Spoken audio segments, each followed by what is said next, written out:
رسول اللہ صلی اللہ علیہ وسلم نے فرمایا، ایک روز موسیٰ علیہ السلام نے کھڑے ہو کر بنی اسرائیل میں خطبہ دیا تو آپ سے پوچھا گیا کہ لوگوں میں سب سے زیادہ صاحب علم کون ہے؟ انہوں نے فرمایا کہ میں ہوں۔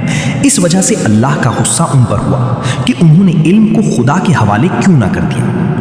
تب اللہ نے ان کی طرف وحی بھیجی کہ میرے بندوں میں سے ایک بندہ دریاؤں کے سنگم پر ہے جہاں فارس اور روم کے سمندر ملتے ہیں، وہ تجھ سے زیادہ عالم ہے۔ موسیٰ علیہ السلام نے کہا، اے پروردگار، میری ان سے ملاقات کیسے ہو؟ حکم ہوا کہ ایک مچھلی زنبیل میں رکھ لو، پھر جہاں تم اس مچھلی کو گم کر دو گے تو وہ بندہ تمہیں وہیں ملے گا۔ تب موسیٰ علیہ السلام چلے اور ساتھ اپنے خادم یوشع بن نون کو لے لیا اور انہوں نے زنبیل میں مچھلی رکھ لی۔ جب ایک پتھر کے پاس پہنچے، دونوں اپنے سر اس پر رکھ کر سو گئے اور مچھلی زنبیل سے نکل کر دریا میں اپنی راہ بناتی چلی گئی۔ اور یہ بات موسیٰ علیہ السلام اور ان کے ساتھی کے لیے بے حد تعجب کی تھی۔ پھر دونوں باقی رات اور دن میں جتنا وقت باقی تھا چلتے رہے۔ جب صبح ہوئی، موسیٰ علیہ السلام نے خادم سے کہا، ہمارا ناشتہ لاؤ، اس سفر میں ہم نے کافی تکلیف اٹھائی ہے۔ اور موسیٰ علیہ السلام بالکل نہیں تھکے تھے، مگر جب اس جگہ سے آگے نکل گئے جہاں تک انہیں جانے کا حکم ملا تھا، تب ان کے خادم نے کہا، کیا آپ نے دیکھا تھا کہ جب ہم صخرہ کے پاس ٹھہرے تھے تو میں مچھلی کا ذکر بھول گیا؟ بقول بعض صخرہ کے نیچے آب حیات تھا، وہ اس مچھلی پر پڑا اور وہ زندہ ہو کر بقدرت الہی دریا میں چل دی۔ یہ سن کر موسیٰ علیہ السلام بولے کہ یہی وہ جگہ ہے جس کی ہمیں تلاش تھی، تو وہ پچھلے پاؤں واپس ہو گئے۔ جب پتھر تک پہنچے تو دیکھا کہ ایک شخص کپڑا اوڑھے ہوئے موجود ہے۔ موسیٰ علیہ السلام نے انہیں سلام کیا۔ خضر علیہ السلام نے کہا کہ تمہاری سرزمین میں سلام کہاں؟ پھر موسیٰ علیہ السلام نے کہا کہ میں موسیٰ ہوں۔ خضر بولے کہ بنی اسرائیل کے موسیٰ؟ انہوں نے جواب دیا کہ ہاں۔ پھر کہا کہ کیا میں آپ کے ساتھ چل سکتا ہوں تاکہ آپ مجھے ہدایت کی وہ باتیں بتلاؤ جو خدا نے خاص آپ ہی کو سکھلائی ہیں؟ خضر علیہ السلام بولے کہ تم میرے ساتھ صبر نہیں کر سکو گے۔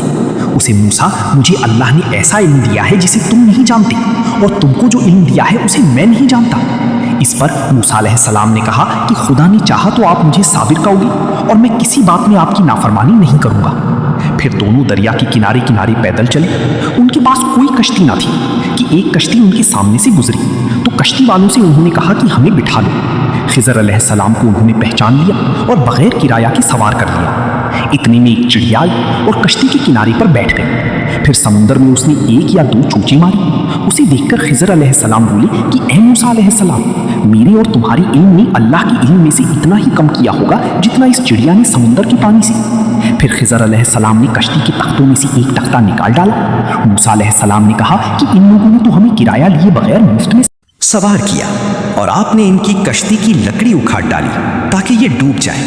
خضر علیہ السلام بولے کہ کیا میں نے نہیں کہا تھا کہ تم میرے ساتھ صبر نہیں کر سکو گے؟ اس پر موسیٰ علیہ السلام نے جواب دیا کہ بھول پر میری گرفت نہ کرو۔ موسیٰ علیہ السلام نے بھول کر یہ پہلا اعتراض کیا تھا۔ پھر دونوں چلے۔ کشتی سے اتر کر ایک لڑکا بچوں کے ساتھ کھیل رہا تھا۔ خضر علیہ السلام نے اوپر سے اس کا سر پکڑ کر ہاتھ سے اسے الگ کر دیا۔ موسیٰ علیہ السلام بول پڑے کہ آپ نے ایک بے گناہ بچے کو بغیر کسی جانی حق کے مار ڈالا۔ غضب ہو گیا۔ خضر علیہ السلام بولے کہ میں نے تم سے نہیں کہا تھا کہ تم میرے ساتھ صبر نہیں کر سکو گے؟ ابن یعینہ کرتے ہیں کہ اس کلام میں پہلے سے زیادہ تاکید ہے، کیونکہ پہلے کلام میں لفظ لک نہیں کہا تھا، اس میں لک زائد کیا جس سے تاکید ظاہر ہے۔ پھر دونوں چلتے رہے حتیٰ کہ ایک گاؤں والوں کے پاس آئے۔ ان سے کھانا لینا چاہا، انہوں نے کھانا کھلانے سے انکار کر دیا۔ انہوں نے وہیں دیکھا کہ ایک دیوار اسی گاؤں میں گرنے کے قریب تھی۔ خضر علیہ السلام نے اپنے ہاتھ کے اشارے سے اسے سیدھا کر دیا۔ موسیٰ علیہ السلام بول اٹھے کہ اگر آپ چاہتے تو گاؤں والوں سے اس کام کی مزدوری لے سکتی تھی۔ خضر علیہ السلام نے کہا کہ بس اب ہم اور تم میں جدائی کا وقت آ گیا ہے۔ جناب محبوب کبریا رسول اللہ صلی اللہ علیہ وسلم فرماتے ہیں کہ اللہ موسیٰ علیہ السلام پر رحم کرے۔ ہماری تمنا تھی کہ موسیٰ علیہ السلام کچھ دیر اور صبر کرتے تو مزید واقعات ان دونوں کی بیان کیے جاتے اور ہماری سامنے روشنی میں آتی، مگر حضرت موسیٰ علیہ السلام کی عجلت نے اس علمی لدنی کی سلسلہ کو جلد ہی منقطع کرا دیا۔ محمد بن یوسف کہتے ہیں کہ ہم سے علی بن خشرم نے یہ حدیث بیان کی، ان سے سفیان بن عیینہ نے پوری کی پوری بیان کی۔